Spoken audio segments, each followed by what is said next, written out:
Hi everyone, it's your man Chris here again for another beverage review, and I have Jimmy back again with me. Do you want to say hi, Jimmy? What's up, Andrew? We wish you were here. Yep, yeah, we do miss you, Andrew. I'm on my cross country trip right now. I picked Jimmy up in Florida, and now we made it to Texas, and I don't know. Andrew actually lived in Texas. He was in the military right in this very town, and we saw a lot of those Air Force people here. Made me think of him. Thank you for your service, Andrew. But no, he had pointed stories. Now we made it to Texas. I want to do another review, and so I figure if I'm gonna go to Texas, I need to try a Texas beer, and it says this beer right here, the Lone Star beer.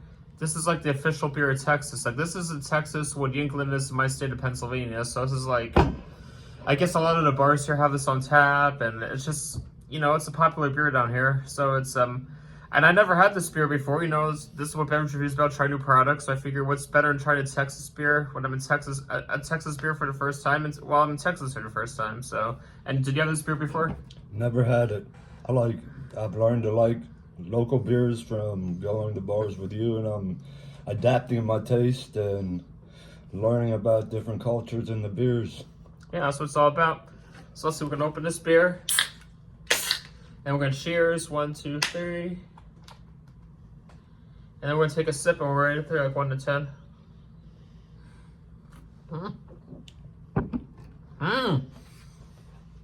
You know, it almost has like a Mexican lager taste to it. Maybe because we're close to Mexico. What do you think? Almost like Modelo.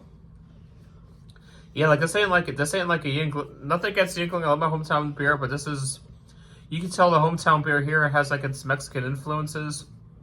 Like, this ain't like, I go out Cinco de Mayo. I love the Dos Equis. You got the Coronas, the Modelos, all that stuff, and this ain't really commercial. I mean, I guess why are we going to put this on a Cinco de Mayo thing though? If it's from Texas, but it has, you know, Texas has the Mexican inspirations, and I'll tell you what, I taste a lot of good Mexican influences in here. And honestly though, I wondered, last night when we entered Texas, like right before we got into the Austin area, we went past Austin tonight, and now we're in San Antonio, but we went to this really good Tex-Mex restaurant, and I asked for a local beer, which they put on like they give us like a sugar rim glass like they would for a margarita, So, and that tasted kind of similar. Maybe that might have been what we had last night too, maybe. Yeah, but, I don't know. I mean, it was or maybe all the beer here is this way. It was different with the salt. I'm not used to beer with salt. But I put salt in this. This is pretty good. So for what it is, you know, I try local stuff, and sometimes local stuff impresses me, sometimes it doesn't. I give this a 10 out of 10, and I just want to speak for Andrew Broderick. I know if he was here right now, he'd give it a 10 out of 10 as well, but I'm not allowed to give him credit for something he's not here for. He probably had this beer because he used to live in Texas, so maybe Andrew could post in the comments what he rates this, but otherwise, I don't know. I give it a 10 out of 10. That matters, and Jimmy's vote counts today. So what do you give this? I would definitely give it a 10 out of 10 for a local beer. Yeah, definitely. So I'm having a good trip. I'm on a life mission, you know.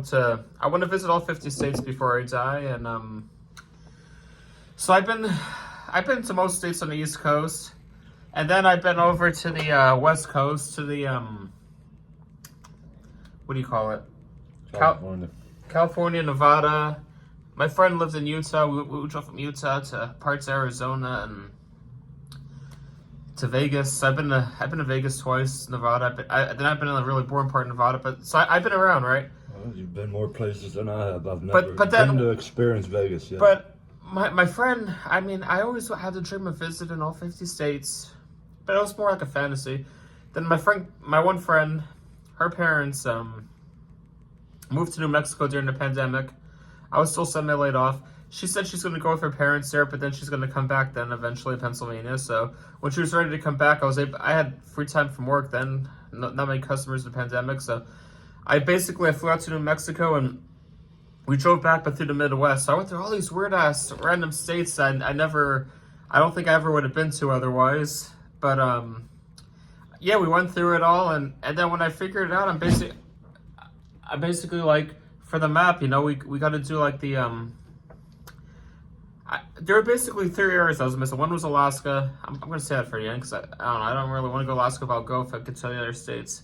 The other one is like the Michigan out to Oregon, No, I was in California, Oregon to Washington state line, and like the very tippy top states above the Midwest.